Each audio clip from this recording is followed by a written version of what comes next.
Como sabéis,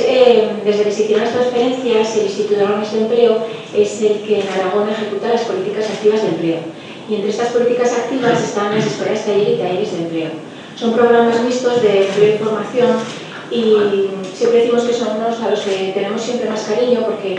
son esos programas mixtos que combinan, por un lado, la formación y, por otro lado, la actividad laboral en un puesto de trabajo. En este caso, la escuela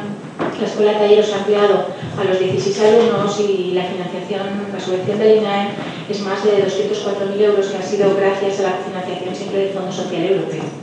En este caso habéis tenido las dos especialidades, la de jardinería y de la restauración y mantenimiento de espacios, y como supongo luego la directora nos explicará todas las labores que habéis hecho, que por lo que he visto en la memoria han sido completas. En este caso también, como singularidad, habéis incluido el certificado de profesionalidad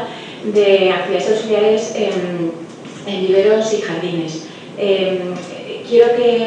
resaltar la importancia de los certificados de profesionalidad, que ahora es una acreditación laboral de gran reconocimiento tanto en España como en la Unión Europea, y lo que os va a permitir es, cuando lo incluyáis en vuestro currículum y vayáis a buscar empleo por cuenta ajena,